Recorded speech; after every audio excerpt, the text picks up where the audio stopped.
Hello friends, जैसा कि पिछले चैप्टर में हमने देखा था कि गिजलिन ने कबाल्डी काउंटी पर हमला बोल दिया था, जिसकी वजह से ड्यूकल हाउस का एक बंदा रॉयलिस्ट फैक्शन से सवाल जवाब करता है। उसके बाद हम देखते हैं कि गिजलिन काउंट कबाल्डी पर वार करके अपने सैनिकों को वापस जाने के लिए बोल देता है। अब इस चैप्टर की शुरुआत में हम देखते हैं क्लाउड को कबाल्डी में बनाए गए इनकी सेना के बेस में टांग फैलाकर बैठा होता है कुर्सी पर। तो ये बंदा तो युद्ध के एरिया में भी आराम से बैठा होता है और बोल रहा होता है कि वेंडी, हमारे लॉर्ड ने तो कमाल का टाइम चुना है इन लोगों से युद्ध करने के लिए। इनके पास तो खाना ही नहीं है, युद्ध क्या करेंगे, बस हमें तो इनके हार जाने तक का वेट करना है। क्या कहती हो इस बारे में? तभी सामने बैठा एल्फॉय कहता है कि तो फिर तुम हमें यहाँ पर क्यों लेकर आए हो? तब क्लाउड कहता है कि जिन मजदूरों ने ये बेस कैंप बनाया है, नहीं नहीं, मेरा मतलब था जिन जादूगरों ने ये बेस कैंप बनाया है उन्हें तो यहाँ पर लाना पड़ेगा ही। वैसे तूने क्या किया है? तू तो यहाँ पर आराम से बैठा था, साथियों ने सारा काम किया है, कहे तो तुझे भी भेज दूं। चल, तू ज्यादा ही बोर हो रहा है तो एक गेम खेलते हैं। दोस्तों एल्फॉय को तो बस काम से बचने का बहाना चाहिए, इसलिए वो बोलता है कि हाँ ठीक है, कौन सा गेम खेलते हैं, चलो बताओ कितने पैसे लगाओगे तुम? दोस्तों ये बंदा तो बस जुए की बातें ही करता है। अब दोस्तों ये दोनों तो मजे करने के बारे में सोच रहे होते हैं गेम खेलकर, लेकिन इनका दुश्मन यानी कि गिजलिन यहाँ पर आ जाता है और कहता है कि क्लाउड जल्दी से बाहर आओ। जिसे सुनकर क्लाउड कहता है कि क्या इतनी जल्दी तुम लड़ाई से वापस भी आ गए? गिजलिन सारे जादूगरों को भी इकट्ठा होने के लिए बोल देता है। एल्फॉय की पूछने पर वो बताता है कि इन लोगों को एक टनल बनानी है, अंडरग्राउंड टनल। जिसे सुनकर एल्फॉय हैरान हो जाता है कि ये कितना काम करवाएगा हमसे। इतने में ही क्लाउड गिजलिन से बोलता है कि तुम लड़ाई में इतना आगे क्यों बढ़ रहे हो? वैसे भी हमें तो बस रुक कर यहाँ पर वेट करना है, उनके पास तो खाना ही नहीं है, थोड़ा करके मारेंगे तो वैसे ही हार जाएंगे वो।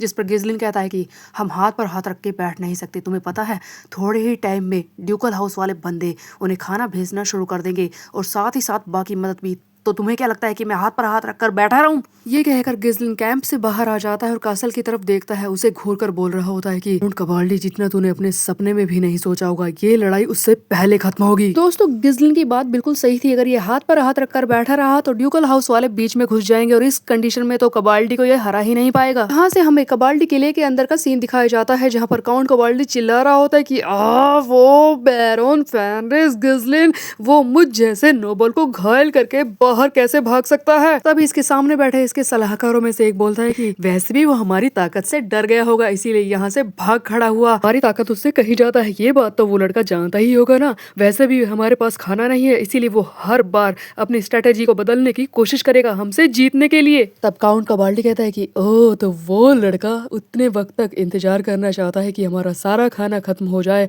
और हम बहुत ही ज्यादा कमजोर पड़ जाए, लेकिन उसे पता नहीं है कि ड्यूकल हाउस मेरे पीछे है, वो बहुत ही जल्दी सैनिक और खाना भेज देंगे और उस कंडीशन में मैं उसे छोड़ूंगा नहीं। वैसे भी ड्यूकल हाउस वाले बंदे मेरे लोहे की खानों को इसी तरह से जाने नहीं देंगे।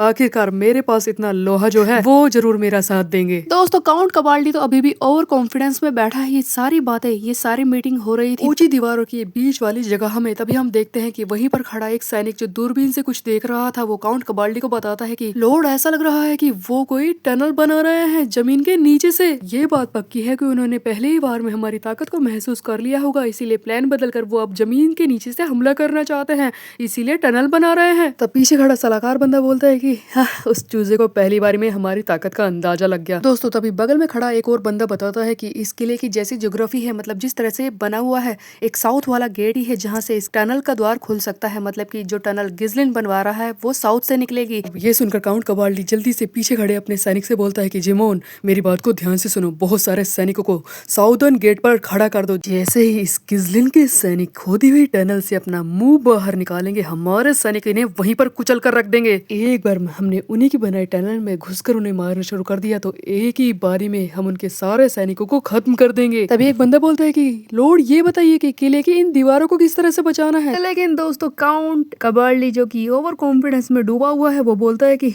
इन दीवारों पर हमला कौन कर पाएगा, उनके पास तो सीज वेपन ही नहीं है, छोटे मोटे बच्चे हैं वो जो ऐसे ही मुंह उठाकर चले आए।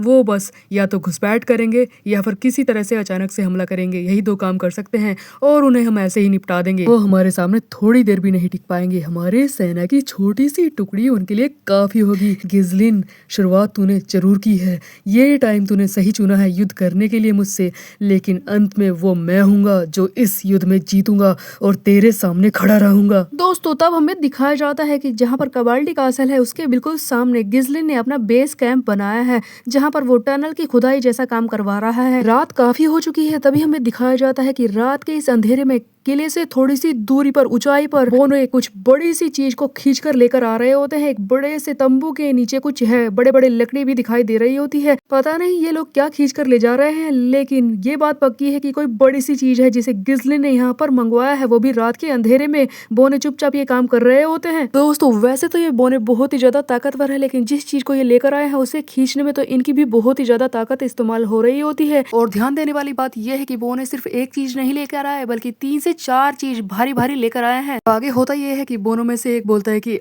वो लॉर्ड गाय, उसने हमसे इतनी भारी चीज को यहाँ पर लाने के लिए कैसे कह दिया। रात के अंधेरे में मुझे दिखाई तक नहीं दे रहा और वैसे भी रोशनी भी नहीं चल रही है। तभी दूसरा बोनो जो पीछे चल रहे गैल्ब्रिक से बोल रहा होता है कि गैल्ब्रिक, तुझे लगता है कि जो हमने चीज बनाई है लॉर्ड के कहने पर वो काम भी करेगी। गैल्ब्रिक अकेले ही इस भारी सी चीज को खींच रहा होता है और कहता है कि ऐसा आज तक कभी हुआ ही नहीं है कि मैंने कुछ बनाया और वो काम न करे, ये भी जरूर काम करेगा। अब दोस्तों इस बंदे ने बनाया क्या है इसी बारे में हमें बताया जाता है। तब हमें एक फ्लैशबैक का सीन दिखाया जाता है। हमें वो वक्त दिखाया जाता है जहाँ पर गिजलिन ने इन बोनों को पीटा था, क्योंकि बोने भागना चाहते थे। तब गिजलिन ने बोला था कि वो आसमान में उड़ना चाहता है। इसी के बाद का ये सीन है जहाँ पर हम देखते हैं कि आग जल रही होती है। गिजलिन और बोने आमने सामने बैठे होते हैं और बात कर रहे होते हैं। तब गैल्ब्रिक बोलता है कि क्या आसमान में उड़ना चाहते हैं, तो कहीं आपका मतलब उस पुरानी लेजेंडरी शिप से तो नहीं था जिसका ब्लूप्रिंट एशियन टाइम में ही खो चुका है। दोस्तों ये बोना तो किसी तरह की उड़ने वाली शिप की बात कर रहा होता है जो पुराने जमाने में कभी बनाने की कोशिश की होगी, उसी के ब्लूप्रिंट के खोने की बात कर रहा होता है। जिसे सुनकर गिजलिन कहता है कि क्या ऐसी भी कोई चीज मौजूद है। तब आगे गिजलिन खड़ा होता है और जो चीज ये बनवाना चाहता है उसे बोनो को समझाने की कोशिश करता है। इसके पास एक बड़ा सा कपड़ा होता है जिसे रस्सी के सहारे ये आग के ऊपर टांग देता है। बेसिकली इस कपड़े से एक बड़ा सा गुब्बारा टाइप का बन जाता है जो नीचे से खुला हुआ है, जिसके अंदर आग भर रही होती है। तब गिजलिन कहता है कि तुम्हें ये सारी चीजें देखकर कुछ समझ में आया। दोस्तों ये बंदा गिजलिन तो मॉडर्न टेक्नोलॉजी का पैरासूट इन्हें समझाने की कोशिश कर रहा होता है। कपड़े के अंदर गर्म हवा भरती है और जिससे कि वो कपड़ा थोड़ा सा ऊपर उठ जाता है। थोड़ी ही देर में गर्मी के ज्यादा बढ़ने से वो कपड़ा ऊपर से खुल जाता है या फिर फट जाता है, जिसके अंदर से सारी हवा बाहर निकल जाती है। तब गिजलिन कहता है कि कुछ समझ में आया तुम लोगों को। बोने पहली बारी में तो कुछ समझ ही नहीं पाते, जिस पर गिजलिन कहता है देखो गर्म हवा की वजह से ये कपड़ा किस तरह से ऊपर उठ गया। तब बाकी बोने कुछ नहीं जान पाते, लेकिन गैल्ब्रिक ये बात समझ जाता है कि गिजलिन किस बारे में बात कर रहा है। गैल्ब्रिक बोलता है कि मैं समझ गया, अगर इस कपड़े में हवा भर जाए तो कुछ अलग ही बन सकता है। तब गिजलिन लकड़ी से जमीन के ऊपर रफ डिजाइन बनाता है पैराशूट का, जहाँ पर एक बड़ा सा गोला होता है जिसके नीचे वो आग जलाने के लिए कुछ लटकाने की बात कर रहा होता है। इतने में गैल्ब्रिक सारी बातों को समझकर एक टोकरी की बात कर देता है और कहता है कि मैं इसमें एक बंदे को भी खड़ा कर सकता हूँ। और इन्हीं सब बातों के साथ दोस्तों इनके दिमाग में पैराशूट का रफ कॉन्सेप्ट तैयार हो जाता है। तब गैल्ब्रिक कहता है कि तुम्हें इस बारे में कैसे पता चला और आखिरकार गर्म हवा इस तरह से ऊपर उठती क्यों है। जिस पर गिजलिन कहता है कि मुझे भी इस बारे में ज्यादा पता नहीं है, बस मैं पुराने टाइम में एक बार अपने कपड़े साफ कर रहा था, तभी कुछ ऐसा हुआ जिससे मुझे ये चीज दिखी। हालांकि मैं भी इस बारे में ज्यादा जानता नहीं हूँ। दोस्तों गिजलिन ने भी ऐसी कोई चीज पहले देखी तो नहीं है, लेकिन वो बनवाना चाहता है, जिस पर गैल्ब्रिक को पूरा विश्वास है कि वो ऐसा कुछ बना लेगा। और वो गिजलिन से पूछता है कि कहाँ जाना है मुझे। गिजलिन समझ नहीं पाता। तब गैल्ब्रिक कहता है कि तुम्हारी वर्कशॉप कहाँ है, वहीं पर जाकर मैं ये बनाऊंगा। अब दोस्तों फिर से सीन प्रेजेंट में आ जाता है, जहाँ पर गिजलिन इन ड्वार्फ्स का इंतजार कर रहा होता है ऊंचे जगह पर खड़े होकर। रात के अंधेरे में ये बोने अपने बनाए बड़े बड़े पैराशूट को खींच कर ले आते हैं। तब गिजलिन कहता है कि तुम लोग तो बिल्कुल सही वक्त पर आ गए। जिस पर गैल्ब्रिक कहता है कि हमारे लिए तो ये मामूली बात थी। इतने में बेलिंदा आकर गिजलिन को बताती है कि यंग लॉर्ड, सारे जादूगरों ने भी अपनी तैयारी पूरी कर ली है, अब आप भी तैयार हो जाइए। जिस पर गिजलिन बेलिंदा को भी तैयार होने के लिए कह देता है और सारे मशीनरीज को भी। तब हम गिजलिन के पीछे एल्फोय को देखते हैं जो चिल्ला रहा होता है कि तूने ये सभी करना था तो हमसे इतनी बड़ी टनल क्यों खुदवाई, हमसे इतनी मेहनत क्यों करवाई तूने। तब गॉर्डन जो इसका गला दबा रहा होता है कहता है कि जवान नीचे करके बात कर हमारे लॉर्ड के सामने, समझा। इन सारी बातों के बाद दोस्तों हमें पता चलता है कि गिजलिन ने किस तरह से काउंट कबाल्डी को धोखा दिया है। उस कबाल्डी के सामने दिखाया कि वो तो जमीन के नीचे टनल बनवा रहा है अपने जादूगरों से और नीचे से हमला करेगा, लेकिन एक्चुअल में हमला तो होने वाला था हवा से, जिसके बारे में पहले कभी किसी ने ना सोचा था और ना ही देखा था। तब हमें कबाल्डी किले से दूर एक पहाड़ की ऊंचाई पर गिजलिन आर्मर पहने हुए दिखता है। इसके सारे मर्शनरीज भी वहीं पर है, तैयार हैं लड़ने के लिए। और वनी सभी हिम्मत के साथ खड़ी होती है अपने छड़ी को लेकर। तब गिजलिन जो ऊंचाई पर खड़ा है वो कोने पर आकर बोलता है अपने सारे साथियों से, सुनो साथियों, जैसा कि मैंने तुम लोगों को सिखाया था, अब हमला करने का वक्त आ चुका है। हम दुश्मन के एरिया में घुसने वाले हैं। हम ऊंचाई से वहां पर उतरेंगे और उन पर अचानक से हमला बोल देंगे। हम उन्हें मौका नहीं देंगे, अंदर घुसकर इस किले को जीत कर रहेंगे। दोस्तों बेसिकली गिजलिन का प्लान कुछ ऐसा है। गिजलिन कुछ साथियों के साथ इस पैराशूट में बैठकर, जो कि इसने बनवाए हैं, उनमें बैठकर जाएगा, किले के अंदर घुसपैठ करेगा। उसके बाद गिजलिन के सैनिकों की एक दूसरी यूनिट जो कि गिलियन के साथ जाकर फ्रंट गेट से वार करेगी। लेकिन इसके लिए गिजलिन जो कि ऊपर से जा रहा है, उन सारे बंदों को मिलकर सबसे पहले फ्रंट गेट को खोलना होगा कि गिलियन बची हुई सेना की टुकड़ी के साथ इस किले के अंदर घुस सके। यही सारी बातें गिजलिन बता रहा होता है अपने मर्शनरीज को। तब गिजलिन आगे बोलता है कि एक बात बता दूं कि तुम्हें माना यूज करनी आ गई है, लेकिन इसका मतलब ये नहीं है कि तुम कबाल्डी नाइट्स को आसानी से हरा दोगे। वो सारे ही ट्रेंड फाइटर है। उसके अलावा एक और बात बता दूं, उनके पास अलग अलग इक्विपमेंट है जो कि बहुत ही ज्यादा मॉडर्न टेक्नोलॉजी से लेस है। इसलिए दोस्तों गिजलिन अपने मर्शनरीज को समझाना चाहता है कि तुमने माना इस्तेमाल करनी तो सीख ली है, लेकिन इसका मतलब नहीं है कि आसानी से ही जीत जाओगे, क्योंकि कबाल्डी कासल के सारे नाइट्स वेल ट्रेंड है। उनके पास बहुत ज्यादा खतरनाक हथियार भी हैं जिन्हें वो इस्तेमाल कर सकते हैं।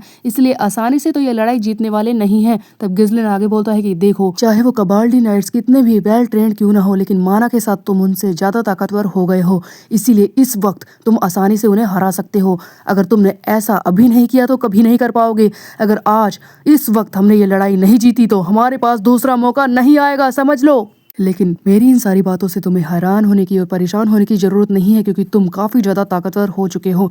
जैसा कि तुम मेरे साथ फॉरेस्ट ऑफ द बीस्ट में गए थे, वहां पर ऐसा कोई नहीं कर पाया है, लेकिन तुम गए। तुम लोगों ने वहां पर कितनी खतरनाक लड़ाइयां लड़ी। इसके बाद पडियम की वो वॉर याद है तुम्हें, जो एक नामुमकिन लड़ाई थी जिसे हम हारने ही वाले थे, उसे भी तुमने अपनी कोशिशों से जीत लिया। इसलिए इस चीज को भी तुम कर लोगे, मैं जानता हूँ। तो मैं तुमसे पूछता हूँ, बताओ हमारी तैयारी में कोई कमी है? सभी चिल्लाते हैं नहीं सर। क्या तुम सब डरे हुए हो? No sir. बेसिकली दोस्तों ये अपने सोल्जर्स में हिम्मत भर रहा होता है और इन्हें हाउस द जोश सिखा रहा होता है। सभी का हौसला हाई है और इसी के साथ लड़ाई शुरू हो जाती है, जहाँ पर गिजलिन बोलता है कि ये लड़ाई ऐसे होगी जैसे किसी ने सोची भी नहीं। और इस तरह से पहली बार पैरासूट को हवा में उड़ाया जाता है। हमें इस पहले हॉट एयर बलून में दिखती है वनीसा, जो सबसे पहले हमला करने को तैयार होती है अपने जादू के साथ। तब हमें यहाँ से कबाल्डी कासल का सीन दिखाया जाता है, जहाँ पर ऊपर खड़े सैनिक लगातार निगरानी कर रहे होते हैं कि कहीं गिजलिन का कोई सैनिक आ तो नहीं रहा। अभी दूरबीन से नजर रख रहा सैनिक बोलता है कि सुबह तो लग रहा था कि वो खुदाई करने में कितनी ज्यादा मेहनत कर रहे थे, लेकिन अब तो कोई दिखाई नहीं दे रहा। ऐसा लगता है कि हमें यहाँ पर वेट करने की कोई जरूरत ही नहीं है, वो भाग गए हैं डर के मारे। अब कोई हमला नहीं करने वाला। इतने में ही दूसरे सैनिक आकर शिफ्ट चेंज करने की बात करते हैं, क्योंकि रात हो चुकी है ना। दूसरा सैनिक पूछता है कि कोई मूवमेंट दिखाई दी, लेकिन तभी वो दूरबीन वाला बंदा बोलता है कि नहीं, कुछ नहीं होने वाला, लगता है वो भाग गए हैं। हमें कुछ दिन तो निगरानी करनी पड़ेगी। मुझे तो नींद आ रही है। उन बेवकूफों की वजह से हम इस चीज में फंस गए। आराम भी नहीं करने देते। दोस्तों इन लोगों को तो लग रहा था कि कुछ नहीं होने वाला, गिजलिन अब हमला करने वाला है ही नहीं। लेकिन इससे पहले कि ये सैनिक सोने के लिए जाते, इन्हें दिखाई देते हैं हवा में hot air balloon. 7 hot air balloon हवा में दिखाई दे रहे होते हैं, जिन्हें देखकर अचानक से सैनिक हैरान हो जाते हैं और कहते हैं कि हाँ, ये अजीब चीज क्या है, ये हवा में उड़ क्या रहा है। दोस्तों आज से पहले ऐसी चीज किसी ने भी नहीं देखी थी, जो हवा में उड़ती है और इन पर हमला करने वाली है। इस बारे में तो किसी को पता ही नहीं था। सारे सैनिक हैरान है कि इनकी तरफ क्या बढ़ा चला आ रहा है। तभी वो बलून सारे इनके सर के ऊपर आ जाते हैं। सभी सैनिक चिल्लाते हैं कि राक्षस राक्षस आ रहे हैं। तभी यहाँ पर हमें दिखाई देता है गिजलिन का हाथ। सबसे पहले गिजलिन रस्सी के सहारे बलून से उतरता है और मार काट मचानी शुरू कर देता है। उतरते ही ये दोस्तों कई सारे सैनिकों को काट डालता है अपनी तलवार से। इतनी जल्दी वार करता है ये बंदा कि कोई देख भी नहीं पाता। तभी इसके बाद हमें दिखाया जाता है कोर और बेलिंदा को। कोर और बेलिंदा दूसरे बलून से नीचे की तरफ उतर रहे होते हैं अपनी रस्सी से। दोस्तों कोई सोच सकता है किसी राज्य की नौकरानी जो कि हॉट एयर बलून से नीचे उतर रही है, वो भी एक सैनिक की तरह रस्सी के सहारे, और वो युद्ध करने वाली है। This is completely nonsense. अब गिजलिन जो कि पहले ही नीचे उतर चुका है, अपनी बड़ी सी तलवार के साथ अपने बीस्ट मोड में आ जाता है, अपना स्वैग दिखाता है और कहता है कि अब हमारे पास मौका है जीतने का। इस बार भी मैं ही जीतूंगा, काट डालो इन सबको। और इस तरह से दोस्तों बड़े बड़े हॉट एयर बलून से गिजलिन फाइनली गिजलिन की मांद में घुस चुका है। उसकी गुफा में जाकर उस पर हमला करने वाला है, लेकिन क्या वो जीतेगा ये हम देखेंगे नेक्स्ट चैप्टर में। तब तक के लिए मेरे चैनल को सब्सक्राइब कर ले। दोस्तों वीडियो को हाइप करना मत भूलिएगा ताकि व्यूज बढ़े। Thank you.